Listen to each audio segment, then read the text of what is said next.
Most leaders get corrected with a meeting or an email, but Marcus Perez got corrected by a commander who took the controls of the helicopter, dropped it toward the water, and told him, if this engine quits now, you're dead. That moment became the most powerful leadership role he's used ever since. Went to a field site to pick up a private, brand new in the Army. I started buzzing fishing boats. I got pretty low. Needless to say, I broke all those rules. But at the end, behind me was my boss's boss who radio called in. I knew I was in trouble.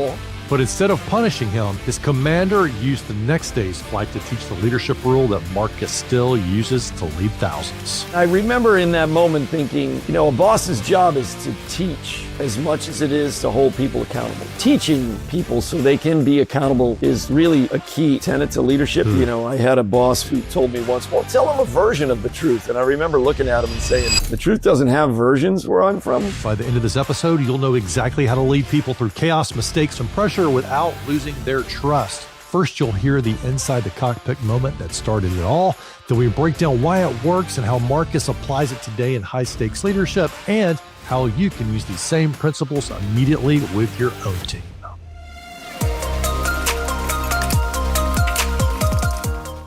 Tell me about the helicopter mistake that made you a better leader. I went to a field site to pick up a private, brand new in the Army. He'd never been in a helicopter before. It was a beautiful day. We were flying over the coast of the Sea of Japan. And I thought, never been in a helicopter before. Well, let's have a little fun. And so we took off, and I had to drop him at a field site on the way to a mission. And I started having a little fun with him. The doors were off. It was a beautiful day. I started buzzing fishing boats. I got pretty low. Now, when you're flying in the field, there's usually an established hard deck, which is at a certain elevation. You're not supposed to go below that altitude for lots of reasons. Needless to say, I broke all those rules, but I was having a great time. The kid was having a great time. It was pretty awesome. But at the end, you got to climb up to the designated altitude to make sure that you're cleared to land. I did that, and as I radio called in, behind me was my boss's boss who radio called in and then said, I'm number 2 behind that aircraft. I knew I was in trouble. So I descended, I let the young man out of the aircraft, I quickly refueled and went about my business. Nothing was ever said. The next day I flew into a field site to get briefed for a mission, and my boss was there, and he said, hey, Lieutenant, how about I go flying with you today? I said, that sounds great, sir.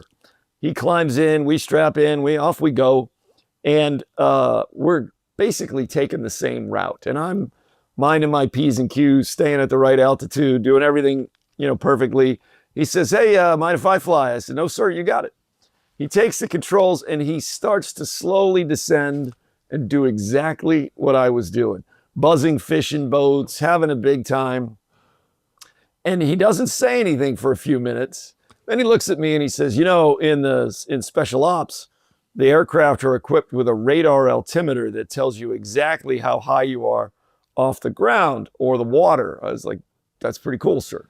Keeps doing it for a few more minutes, and then he looks at me and he says, you think you could make it to the shore if the engine died right now? And I, being a cocky lieutenant, I said, yeah, sir, we'd probably get the skids, we'd probably get the feet wet, but we'd be all right. He said, I bet you would. Descends a little more, keeps doing his thing, and then looks at me and says, I don't care how good you are, if the engine quits now, you're dead. Ooh. That's why, he goes, that's why we have a hard deck. And I knew in that moment, this was his way of teaching me instead of fussing at me. He paused, he kept doing it for another 30 seconds or so, and then he looks over and he goes, sure, it's fun though, isn't it? And I got a big smile on my face. He climbed up and we continued on. And I remember in that moment thinking, a boss's job is to teach as much as it is to hold people accountable. Holding people accountable is important, but teaching people so they can be accountable is really a key tenet to leadership. It's the learning I took with me everywhere I went ever since. Shout out to Colonel Binkley if he's still somehow listening to this, because it was probably the best lesson I've ever got. And what a powerful way to deliver that lesson. How like that, having fun with the fishing boats, like how close is a buzzing the fishing boat? Like how close are you? 5 or 10 feet. Oh my gosh. And the fishermen probably don't appreciate this. Well, I'm not sure they Or they're not really fishing. cared. It was They're probably pretty exciting for them too, just Yeah. wondering what the heck we were doing. We weren't in the area of engagement yet, so I wasn't worried about getting shot at.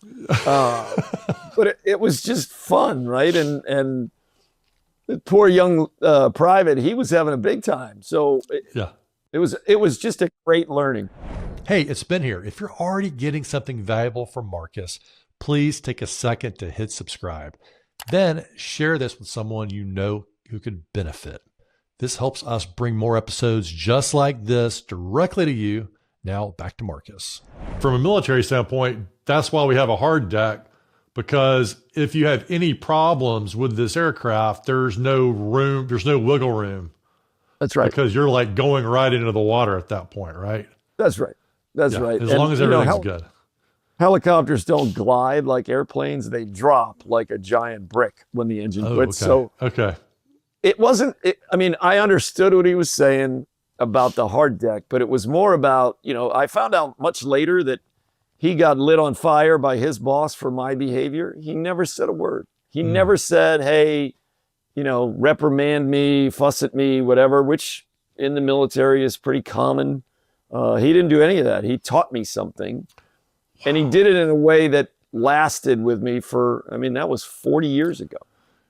Yeah, in the movies, when something goes down, like in the military, like in Top Gun, when Tom Cruise goes with Buzz the Tower or whatever, there's a lot of problems, right? They're not very kind to him. He keeps doing it. And he gets in trouble. From your standpoint, did you have it sounds like you had a pre-existing relationship with this leader, like you had made positive deposits in that relationship, made some trust with him. Am I right? So when this happened, he didn't just lay down the law. He was sort of taking you through a different way of coaching. That's right. I'd been in the theater for, I'd been in the area of operation there for almost a year at that point. I was pretty experienced. He knew I knew what I was doing. He knew that I wasn't just being a cowboy, right? Just doing whatever I wanted, feeling like the rules didn't apply to me. He knew there was probably a reason, knowing that brand new people in country when you're deployed are called turtles.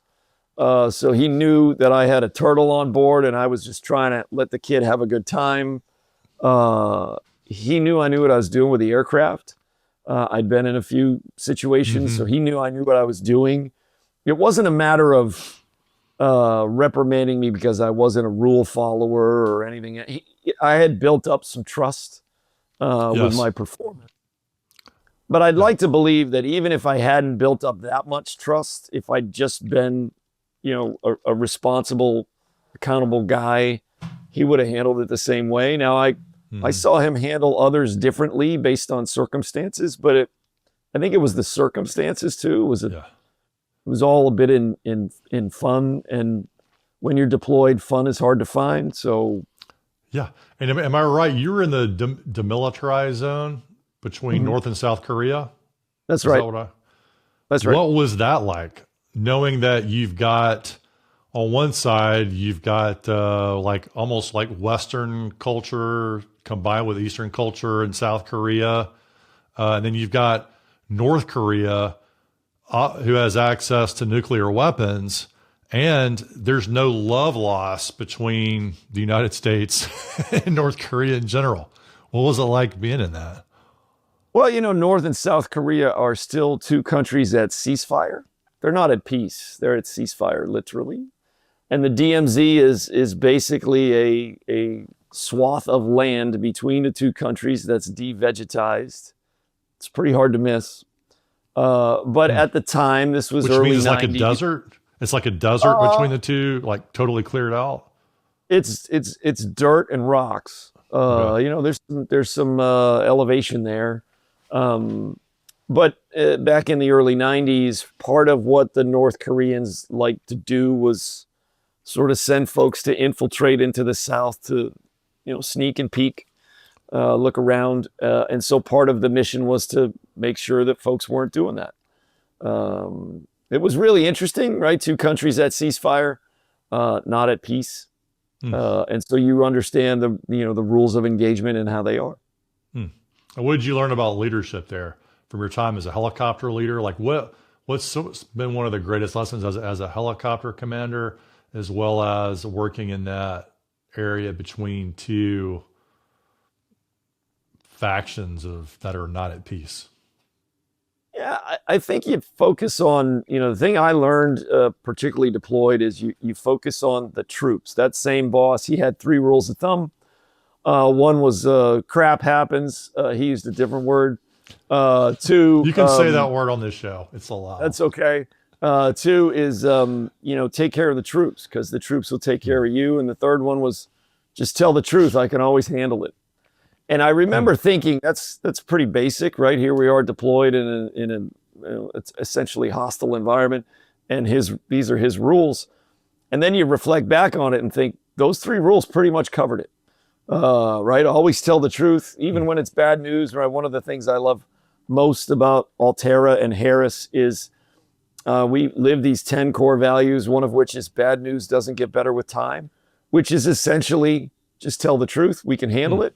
And take care of the troops, because they'll always take care of you. And you learn pretty early that leadership is not a reward, it's a responsibility. And right, my definition of leadership is to serve others for their benefit.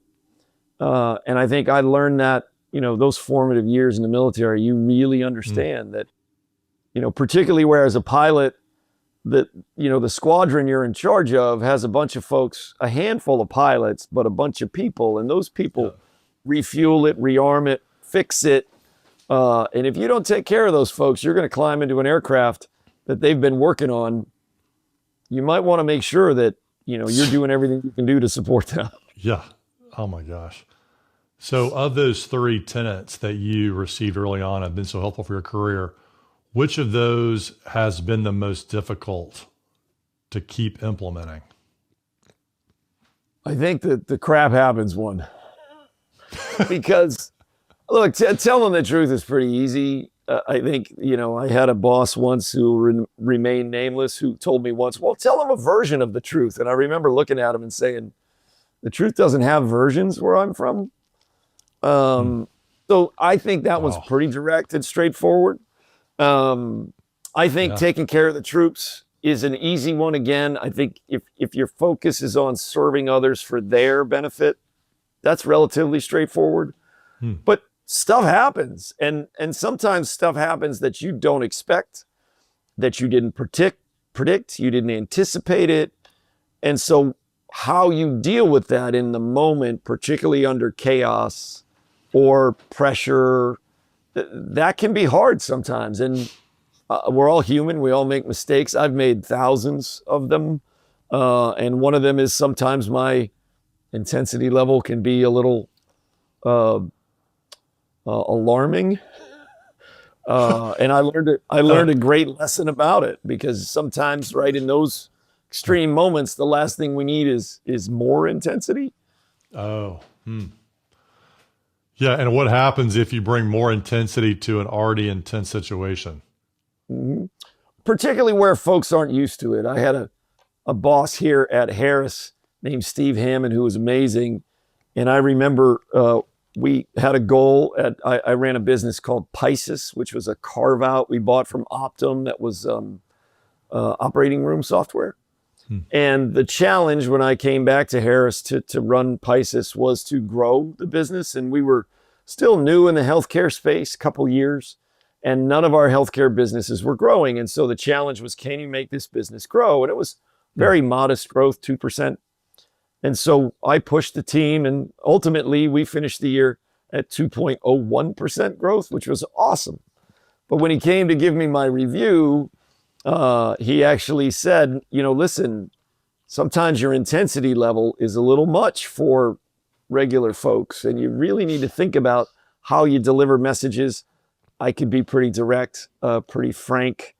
I use all the words available. My daughter likes to say she knows that my intensity level is high when I use the knife hand. Wow. He said, and he said, and I was a little defensive when he gave me the feedback. And he said, you just have to be mindful of that. My response was, well, Steve, you got to remember, I'm an ex-military guy. I was a pilot. If people don't do their jobs, people die. And he looked at me and smiled and said, Marcus, it's software. Nobody's dying. And it was such a great line. And I remember thinking, I get it, right? That was really the transition for me from, military leader to civilian leader. He's right. Now it is healthcare, and metaphorically, yes, we do, we are trying to help clinicians do all they can do to save lives. However, everything we deal with, there is an answer. We just have to find it. And sometimes the way to find an answer is in the calm, not the chaos. Well, it's so interesting. First of all, I don't experience you in this interview as that intense. You seem very relaxed, very casual, very approachable. Like, people are probably watching now and be like, oh yeah, I'd like to work with that guy. But then you put up the knife hand and I'm like, oh, okay, I can see it popping out. And I think it's really great that, number one, even as an executive in that moment, you were open to that kind of feedback about your intensity level, because you'd been rewarded for that intensity. Probably you probably survived because of that as a helicopter pilot. And to stay open as a leader to that kind of feedback, that, hey, all the stuff that made you successful before, especially this big trait, doesn't work the same way in this environment, and you got to change. That's impressive. Well, they say feedback is a gift, and I think everybody says that, but not everybody believes it.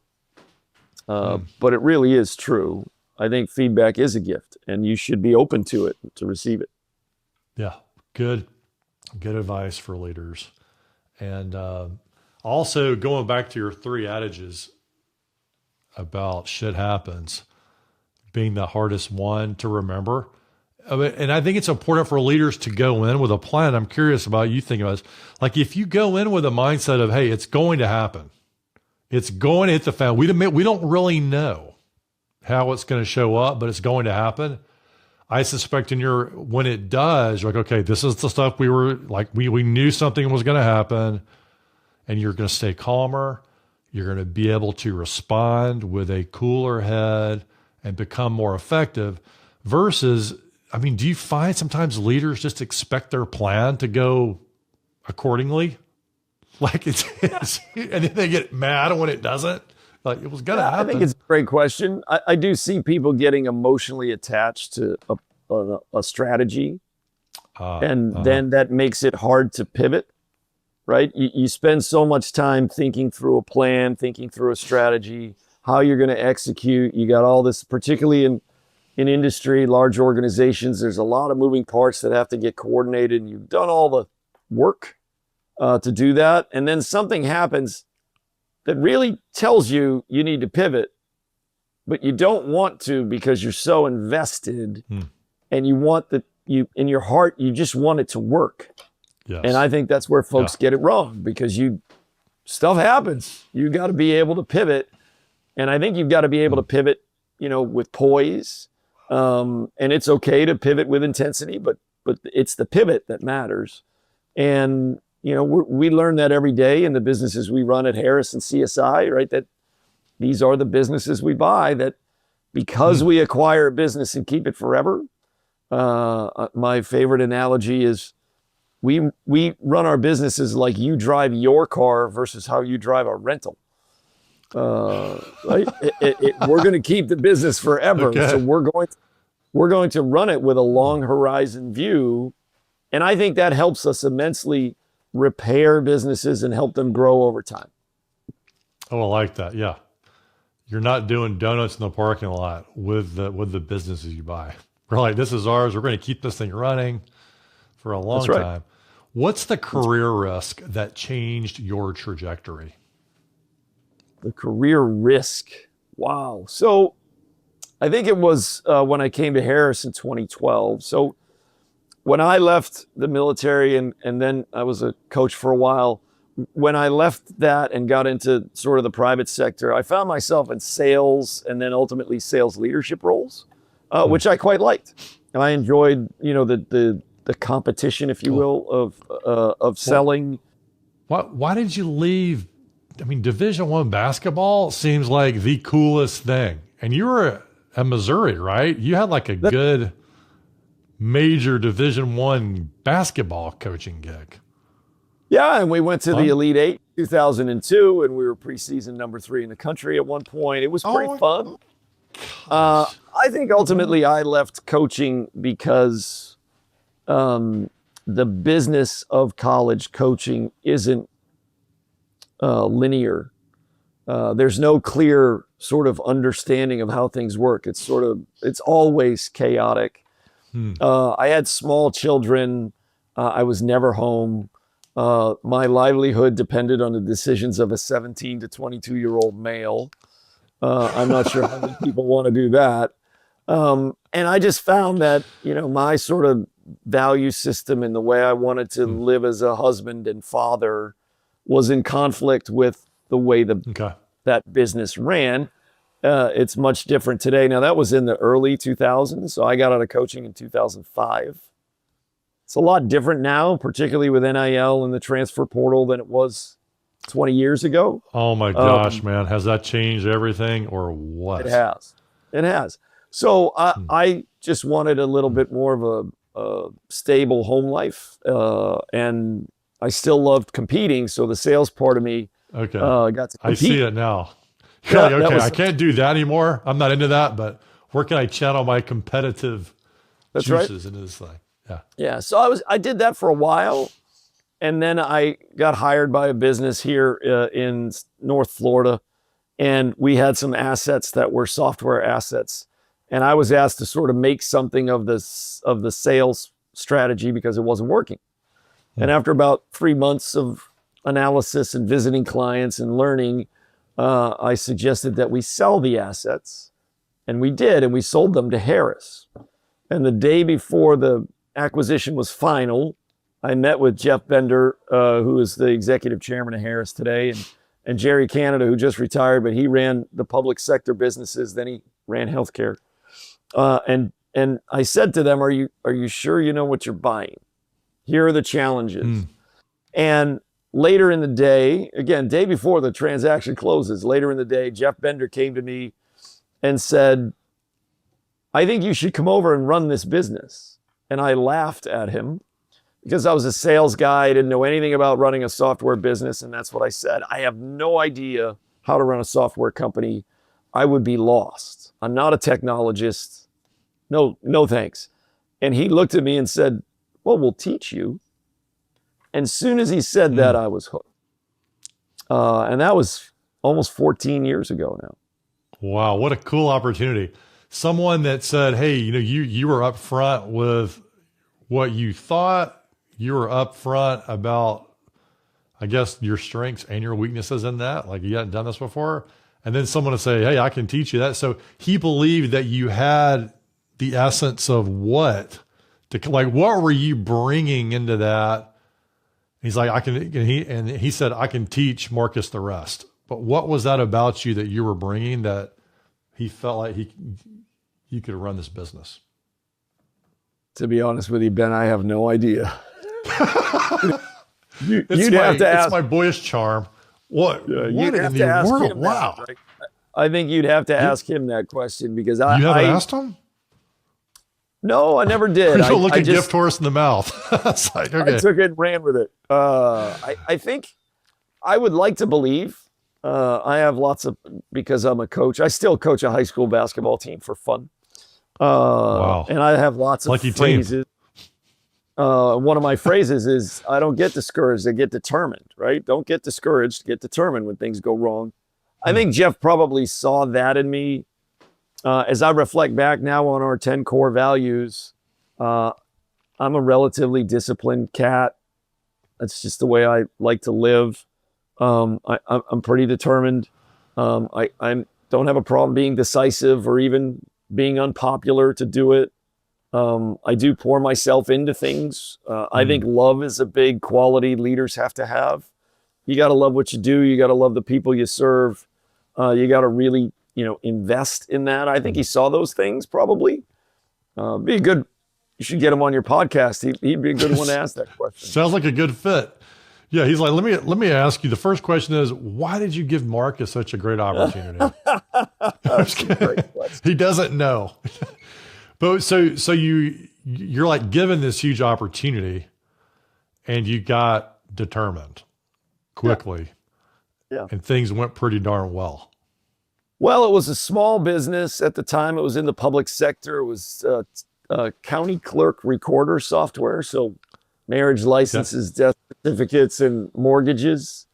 I worked for a very large lending mortgage company. And so that was the software we sold to Harris. And I didn't know anything about any of it. And you just go learn. I think curiosity is another key quality of being a leader, right? And so I was curious. I'm curious by nature. So, wow. And that was a risk, and it paid off because it got you into a whole nother level of leadership. And it looks like, based on your background, you did not stop. You kept rolling, and here you are leading Altera today, Altera Digital Health. What's broken in the industry, and what is your bold fix there? Wow, so many things I think in healthcare that are a challenge. At the end of the day, the consumer in healthcare is the patient. So if you approach it that way, you can understand where are the challenges. I think one of the biggest challenges is in the data.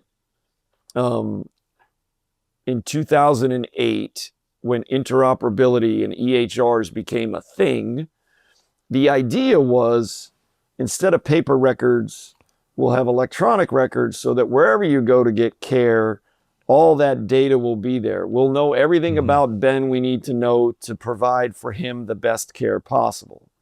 The reality is that doesn't exist today. Still, 13 years later, we still don't have real operability. This doctor, like you go see this doctor, they don't know anything else about your healthcare background. And if you don't tell them, guess what? They're just like starting over. They're running redundant tests. Correct. They're charging your insurance company. Your insurance company's confused because they're not going to pay again. Money and efficiencies, just overall patient miserableness in terms of getting. That's right. And imagine what it does to the clinicians, right? I think the clinicians then, who've invested an inordinate amount of effort and resource to go through medical school, now they're struggling too, because they don't know they're ordering redundant tests. They don't know things about you that maybe not every patient knows their health history or is at least honest about it. Yeah. And so you've got like an ailing parent, by the way, like the baby boomers are getting older now. The kids are having to get involved, and they're not able to communicate because the documents aren't there. There's not a lot of clarity on that. That's right. My 85-year-old mother lives a half a mile from me, and I live that every day. And so I think, if you think about what the biggest roadblocks are to great care, start there. And that's where we are choosing to, at Altera Digital Health, where we're really investing some time. AI is a big lever to pull. But again, even with AI, data matters to have great AI. Bad data will give you bad results from AI. So you need trusted data. I think with the advent of technology, we are, closer than anyone now on being able to create trusted data across any platform out there. And that, I think, will change how patients can interact and get care. It also then enables clinicians, because they need the data at the point of care to make the right decision at the right time. And ultimately for us, and I know this may sound odd in the industry, but our vision is to measure our success by our clients' outcomes. And so what are the outcomes a hospital, a health system, or a physician practice, what are the outcomes they want? And if the outcomes are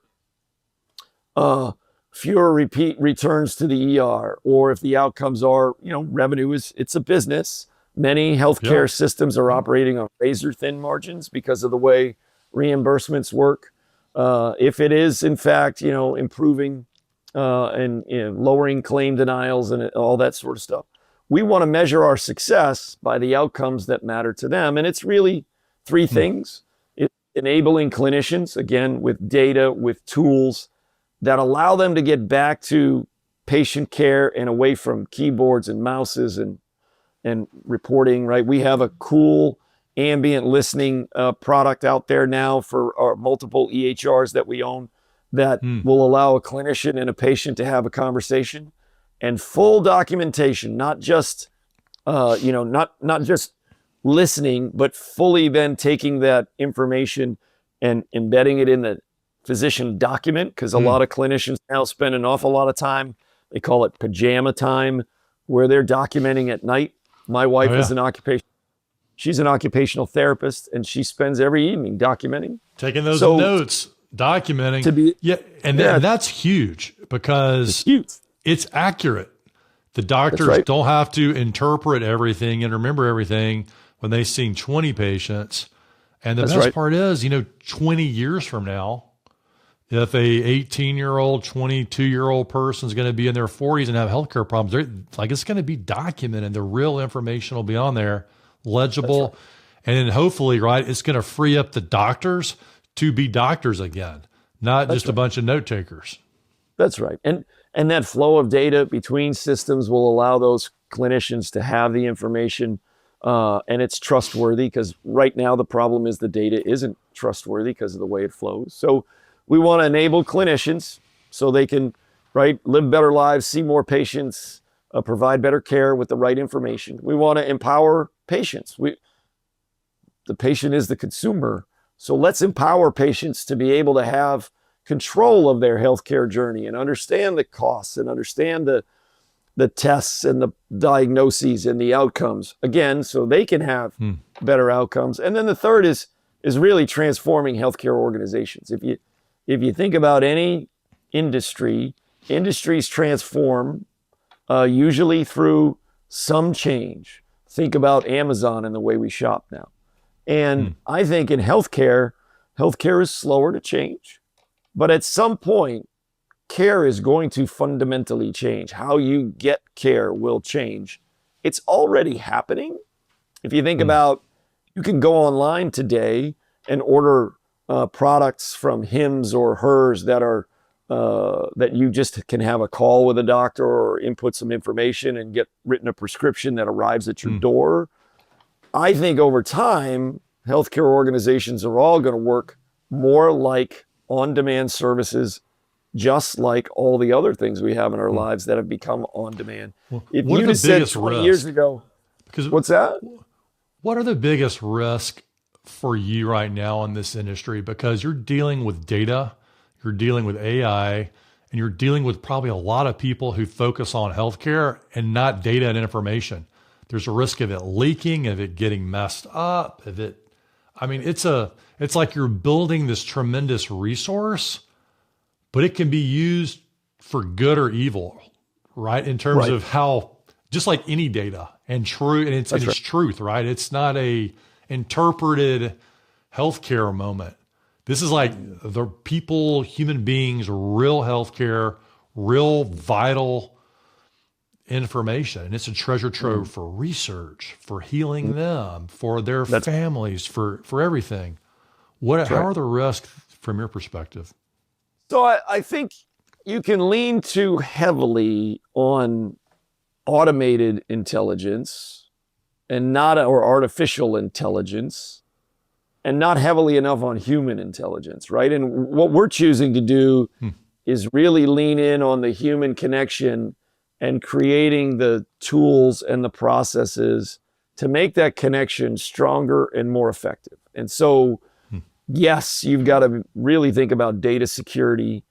I think, again, our focus is not only on security, but on the trustworthiness of that data. We know that data is correct. We are working very closely with Microsoft and Databricks to make sure, and obviously we're in using Health Gorilla to make sure that we have this qualified health information network so we can share data across any platform. But being able to harmonize and synthesize that data exactly for what you've described, that data unlocks the secrets to improving care through analysis, which is what AI can do, right? Hey, a patient presents with these conditions and comorbidities. If you could look back at all the previous patients who looked similar and had similar circumstances, and all the different potential treatment courses and which ones had the highest effectiveness, you suddenly get directed down a path that helps you deliver better care faster. And I think that's where healthcare is going. Again, our third priority is transforming organizations. Healthcare folks want this. They just don't know how to get there because no one has gotten there yet. And I think what we want to do is, again, measure our success by our clients' outcomes, which means we're in the boat with you. And so how do you help us understand what your outcomes are, the ones you want, how you measure them, and then how do we make improvements to those things? Yeah, I really like that. And I feel like you're giving us all a good leadership blueprint to think about the expansiveness of data and information right now and other industries. Because it's almost like trying to boil the ocean. If you look at data and what we could do, it's nice to talk about it from a really high level perspective for the Wall Street Journal and get everybody excited about it and try to jack up a stock price. But it's a whole nother deal if you're like, wait a minute, what are we going to actually action and what can we actually do? And I think you're asking the right question there. Hey, what does the real customer need? What is that outcome they want? And then we're going to take all these tools and technology we have, and we're going to focus it like a laser beam, at that problem. And I think a lot of leaders are really struggling and industries are struggling. And that's why we're not seeing a lot of the benefits of AI right now in commerce, because there's just too many options. Sounds like you've got a way to solve that though. Yeah, I think this idea of AI and AI can do all these things, which it can. It can do all kinds of things, but it relies on two pieces. One is the data has to be accurate, because you can ask ChatGPT questions, and if it doesn't have good data, it will manufacture an answer. Oh, yes. A good sounding one. That's right. And it's convincing. And the second thing it needs is human expertise. So no AI is going to take the place of a clinician, because AI does not have the experience that comes with dealing with humans every day. And so if you have great data and great human expertise, you can really leverage AI in any industry. But without it, you run the risk of going down roads that just will lead you nowhere. And so we have taken a very human-centric approach to using AI. We've got hundreds of AI initiatives and experiments going on, but they still all come right back to how do we help empower patients, enable clinicians, and transform organizations. And I think in business, as a leader, your job is to keep everybody's eyes on the right things. It's easy to get distracted, particularly in healthcare, there's lots of noise.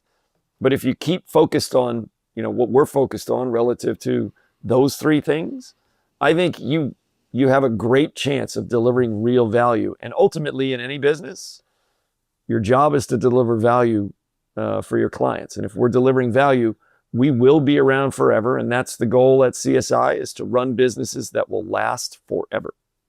Because we will never divest the assets we buy, ever. You ain't renting that car, baby. You are owning the car. We are not. We are not renting the car. That's right. Well, I think that's a good mic drop, because I feel like that's how you lead in general, right? With your team, like your companies, don't treat it like a temporary asset of anything, right? If you're playing the long game, people like to be treated that way. Treat your career that way. The companies, and directionally, you're going to be heading up and to the right. That's right. That's right. Thanks for joining us on Lead the Team, my friend. Thanks, Marcus. Been fun. Ben, so happy to be here. Really appreciate it.